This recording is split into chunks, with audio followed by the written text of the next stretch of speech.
Jill Ellsworth, welcome to the Cannabis Unlocked podcast. Thank you for having me. Thank you for joining. Really excited to have you on, and I can't believe it's our first time having you on this podcast. It's really exciting. I know. Long time coming, Jordan. It is. It is. I can't believe it's 2024 already. It feels like that time just flew by. Yeah, and it's April, which is amazing because spring is here in Colorado, at least starting to like peak out, and then over the winter, over the cold and the snow. Yeah. Yeah, it's gotten beautiful pretty quickly here. Yeah. So Jill, with that, maybe would love if you could tell the audience a little bit about your personal background, how you ended up in Colorado and in the wonderful world of cannabis. Yes. Well, so I am a registered dietitian. I have a master's in food science and nutrition. Went to school in California, kind of always an entrepreneur at heart. So I took my degree and started a cold pressed juice company in Santa Barbara about 14 years ago. Did really well there. We were the first company to launch a product like this, but I needed to be in a different place. So I looked at Colorado. I grew up here when I was younger and thought, this would be a good place to launch a cold pressed juice company. So I moved my whole business to Colorado, relaunched it, got our juices into retail. We had a juice truck and started to look at, cannabis and how that industry was starting to evolve. And it was right around when it became legal. And so I ended up selling half of my juice business and kind of transferring a lot of those assets. But what I did was I took from my juice company is my education and knowledge around food safety and took those concepts and looked at cannabis and tried to project those concepts onto cannabis and said, okay, if we're kind of comparing consumer goods, why doesn't cannabis contemplate a kill step? And so back in 2015, I thought, oh my gosh, no one's thinking about this. And so I really had this kind of harebrained idea to find a way to clean weed. And so that's what we've done at Willow, and how I kind of got into the industry is developing a product to ensure that cannabis was safe and clean for consumers. So we invented a system that uses ozone gas to clean cannabis and allow cultivators to pass mandatory testing, but then make sure that the product going into the dispensary was safe for all types of consumers. Wow. Beautifully said. Not your first time doing that one, Just a few times. huh? So, Jill, what would you say the average cannabis consumer knows about the safety of the flower and what should they know? I would say the average cannabis consumer knows nothing. I think they assume that if a product is on a shelf, because they've gone into grocery stores their whole life and have known that products are safe. So they go into a dispensary and just assume the product is safe. And yes, it is safe because it does go through rigorous testing. But I think what they don't know is that it does go through rigorous testing. That cannabis is tested for, in Colorado, if we're talking about total yeast and mold, E. coli, salmonella, and aspergillus. Well, consumers don't really know anything about that. They haven't been educated on it, but they also don't know that there's a step in the process to ensure that these pathogens don't exist, which would be coined in cannabis as decontamination. Whereas if you look at food and beverage, it's called a kill step. So I don't think at this point consumers know a lot. They're starting to realize that there could be a processes that the cannabis goes through, but hasn't really been uh articulated, I would say, to the consumer. Hmm. Yeah. No, that makes total sense. So how has the industry developed? Like how have the cannabis operators approached flower safety? It's so interesting, Jordan, that you asked this question, because if you asked me 6 years ago, 7 years ago, I'd been like, oh, it's all reactive. They fail a test, and if they fail a test, they just call us and say, come clean this batch and just go away. I don't want to talk to you anymore, because we're never going to fail again, which is never the case. But so back in the day, it was definitely very reactive, because no one really believed that contamination was consistent. As the industry has evolved and we've seen other states come online and legalize, and their testing requirements are much more stringent, we are starting to see a less reactive approach and more of a proactive approach. We're starting to see cultivators stand up cultivation facilities and immediately implement decontamination. So whether it's us, whether it's radiation, whether it's vaporized hydrogen peroxide, they're making a decision to bring in a step to ensure their product is clean and safe, and that they're not having this kind of variable testing. And they're really starting to think about the consumer, and that, this is dangerous. Recalls have happened across the country for a long time, and they're brand killers. Mhm. So what better way to avoid that than to ensure you're doing the right thing from the beginning? That's great. And I'm glad to hear that, part of kind of the natural institutionalization process, we're seeing that really translate to the end consumer safety. It has been. It's been such an interesting pivot, because again, it's been a very taboo topic for so long. There's quite a divide in who believes in this and who doesn't believe in this. But what we all need to collectively believe in is that the consumer needs to be safe, hands down, period. The product needs to be safe, and we can't deviate from that. And so there's a whole consensus of like grow clean, but if you're looking at milk and comparing this to a consumer good, sure, the cow is, you try to keep your cows sanitary, but there's always these little tiny places within production that could cause contamination. And we have to just kind of think, we have to think 10 steps ahead, Yeah. that a trimmer might touch a bud and their hands might be dirty or their gloves might be dirty. And that's the transfer of contamination. So you always want to make sure that you have a safety step. That makes sense. And what are the tests that flour gets tested for today? So it's really different across the country. And honestly, if I had, really contemplated this at the beginning, I would have thought that state agencies were going to look at kind of early legalized states and be like, copy paste, copy paste. Well, that hasn't been the case. So if we're talking about Colorado tests for total yeast and mold, which we see pretty consistently across the country. Aspergillus is now being tested consistently across the country. That is a very dangerous type of black mold. There's 4 species that are really dangerous to human health if inhaled. And then you kind of see some variations in terms of other types of tests. E. coli, salmonella, pretty standard across the country. Coliforms bacteria, I see that tested more in the Midwest, on the East Coast, less on the West Coast. But those are more frequently the tests that, you're kind of seeing across the legalized states. That makes sense. Has the disjointed regulatory framework made it harder for, safety as a whole, would you say? Yes, 100%, because there's no consistency. I mean, especially if you look at MSOs. So they have operations in 15 states or however many, but they can't have consistent practices because each state is testing for something different. And so, you really got to watch bacteria in this state, but then aspergillus is being tested for in this state. And, across the board, ensuring that you have all of these steps within the cultivation HACCP, hazard analysis, critical control points, but also, QC setup, all of that's like really important. But again, just not having a consistent framework across the US, I also do think that's going to be impactful on how federal legalization kind of rolls out. I mean, if they're looking at all these disjointed states, how is, if it ends up being the FDA that regulates us, how are they going to look at this? They'll be like, well, Colorado does it one way, and Oregon just got rid of aspergillus testing, and New York doesn't have requirements, and what do we do? So, so then I bet it will be real strict, Yeah. because if it's too loose, they're gonna like go in the opposite direction. Yeah. So if we get rescheduling, do you think that the FDA will then take over regulatory control of all the states, or how, any thoughts on that? I have to believe they will. Uh-huh. I have to believe they will. I mean, I know people have contemplated Is this going to be regulated as a supplement? Is the USDA going to get involved like they are with hemp?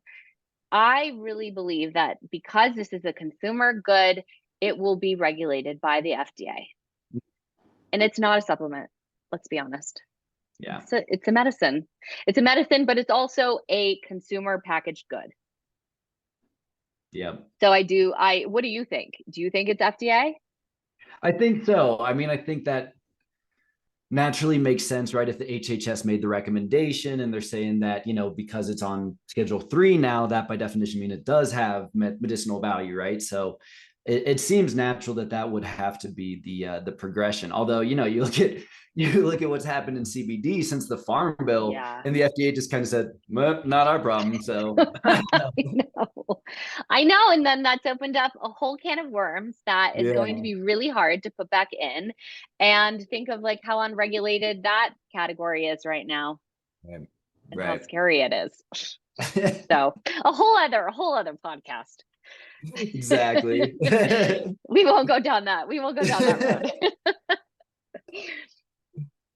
road. So Jill, let's talk a little bit about Willow itself. Yeah. Did you Yes. say it was 2015, 16 when you founded it? Yes, the end of 2015, where I came up with the concept, kind of the idea of like, oh, I'm going to find a way to clean weed. And our prototype came out in 2016, but the concept was the fall of 2015. And, we've definitely grown and improved the technology over the many, many years we've been in this industry. I mean, we invented this category for cannabis, and being a first mover has its benefits, right? But it also has its pitfalls. And so that part that's been challenging in and of itself. But I'm happy to say like we're still here today after all of this, the ups and downs and the really intense downs, that we're still here today. We're still doing well. We're thriving. We're continuing to get our technology and equipment into other states. We're expanding internationally this year pretty hard. And we just released a new product called Willow Air. Wow. Tell us about Willow Air. Yeah, so what's been interesting over the course of the company, the growth of the company, is to see how contamination kind of proliferates within cultivation, and how it kind of gets embedded and kind of transfers throughout the cultivation, and then ultimately contaminating the product, the plant. And one of the culprits we've seen as the biggest source of contamination is air, and it's really hard to control, and it's really hard to get rid of contamination. So as we looked at our roadmap and the growth of the company, we thought, okay, so how can we continue to be impactful in our niche and keep growing? So and we believed that the next step and phase of the company was to develop a product that tackled the biggest culprit of contamination, which was air. So we developed an air filtration system, standalone air filtration system that you can install on the wall, you can set it on a table, you can hang it from the ceiling. But what it does is it pulls in, it captures and removes pathogens and contamination and pushes out clean air. So it kind of like pulls in dirty air, pushes out clean air. And we have found it to be really, really effective in cultivation, especially with aspergillus spores. And so we released that, kind of had a bigger release in January, and starting to see a lot of placement within our core customer base. And then now outside of that, sure, you may have our competitor, you may have a competitor decontamination system, but you always want to make sure that your air is clean. Most importantly for employees. Yeah. Wow. That's great to hear. And, you mentioned fighting through some very challenging cannabis down cycles, perhaps none more challenging than the one that we're just kind of getting to the other side of in 22 and 23. And, we were chatting a little bit about how we're seeing the market so far this year. And, obviously don't want to count our chickens before they hatch, but it does seem like there's, renewed investment and growth in the industry. So I'd love, if you could touch on that. Definitely. 2023, I'm sure a lot of people will echo the sentiment. It was hard as hell. It was just really hard. Everything about it was hard. So we came into 2024 with renewed purpose. with renewed mission. We really looked at our values and what we bring to the industry and how we continued to innovate. And I am happy to report that Q1 saw a kind of a renewal, a bounce, increased revenue, and a bounce from kind of the downward cycle of 2023. So, and I kind of am hearing this across the board, like other founders I'm talking to, I'm like, how do you feel like the first couple of months of the year are going? And everyone's like, actually, it feels kind of good. Yeah. And I feel like we're all kind of scared to say this. It's like, I don't want to jinx it, but I'm kind of doing okay. I don't feel like I'm in the shit. Um, and how do you feel? I mean, are you hearing this from portfolio companies? We're really hearing it from both sides, frankly. We're hearing it from portfolio companies. I mean, look, it's still not easy. It's not like Yeah, yeah, free flowing or agreed. anything. Agreed. But that said, it feels like there's some real optimism to the industry for once in quite some time. Yeah. And I And do you think, attribute that? Oh, sorry, go ahead. no, I was just going to say, and just also similar concept from the capital markets side, where we're not necessarily seeing big ticket writers writing new checks, but we're seeing them taking a renewed interest and ready to pounce.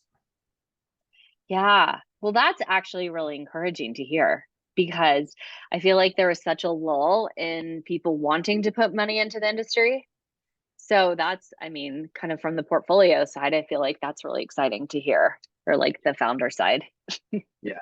Um, well, and do you attribute this to kind of that the DEA is looking at this and there is the potential for rescheduling? I mean, I know none of us have any idea when that's going to happen, but just kind of like that momentum. I think so, definitely. Yeah, I think a lot, It's great. especially like for the public investors, you think about just 280E going away, that alleviates massive, massive cash flow. I mean, 100 million plus for some of the larger MSOs. So, not only is that real savings that should theoretically all fall to the bottom line and make you more competitive against the black market, et cetera. But then also, we know one of the reasons that so many investors have been on the sidelines is they say, with the compliance, with the state by state jurisdiction issues, with the taxes, so hard to make any money in this industry. Now that whole narrative changes. And so I think more capital comes to the industry, cost of capital goes down, people can actually take out loans that aren't going to force them into insolvency in a year and a half. So a lot of good trickle down effects. Yeah, that's awesome. I Yeah. mean, crossing my fingers this happens sooner than later. I mean, do you guys have any idea? I know I've turned now this into my interview, and I'm interviewing No. you. And now I run the podcast. So, Yeah. yeah, but you guys like have like really great connections. I mean, are they saying any timeline? So, I think it's one of those things where it's hard to know what's real and what's not, but we've unofficially heard that potentially someone in the Biden administration has given the approval for rescheduling to happen this month. Oh my gosh, can you imagine? Oh my That would be gosh. insane. Ah, Insane. it's just like, yeah. I mean, I feel like anyone in cannabis, it's just like, it feels so weird. And I try to explain this to people that are not in cannabis. Like, you have no idea what it's like to work in an industry that is not federally legal. Yeah. Our phone lines got shut down not too long ago, and we used a phone provider, and they went to our website and it said cannabis, and like, God forbid, so they shut our phone lines down. And I'm like telling someone that's not in the industry, and they just like they like couldn't even start to contemplate what that must feel like. Yeah. But we all know how that feels. So to think like, oh, we're not going to be this black sheep anymore. Oof. Yeah. Be nice. Your heart starts beating fast. It really does.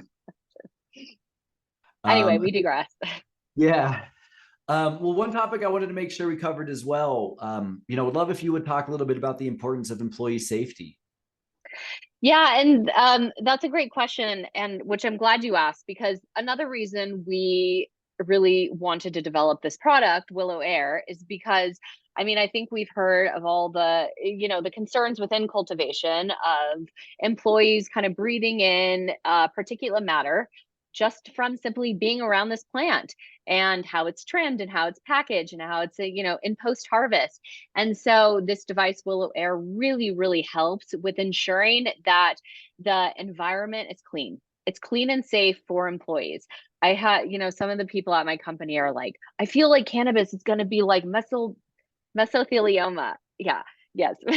Like, are we going to have this, this class action thing in the future of employees that have been breathing in kief for so long that now they have pretty significant respiratory issues? And so that's another reason why Willow Air is so important, because it pulls all of that out of the air and ensures that your employees are safe. So trim rooms, packaging, like that's where it's really been very effective. So, kind of leaning on that and hoping that this is a good solution for employees. Wow. Yeah. Awesome. Well, Jill, thank you so much for joining the podcast today. Thank you for having me. This is great. It was fun. I love talking to you. Me too. Me too. And if folks want to learn more about Willow, maybe either MSOs looking to purchase, or if, I don't know if you're looking for investor capital at any time, but any way that they can, learn more. Yes, please go to our website, willowindustries.com. I'm active on LinkedIn, so feel free to reach out to me there. And we certainly have all the social channels. So, you can just Google that. But yeah, it's easy to find us. And we have a great team of scientists and engineers and product in our sales team. So I'm happy to answer any questions. Awesome. Well, Jill, thanks again for joining and running the podcast today. Thank you. Oh yeah, it's mine. So, welcome. Come back and see me. Anytime you want to guest host, you're more than welcome. Okay, good. I'm in. All right. Love Thanks, Jordan. it. Have a great afternoon. Okay, you too. Bye.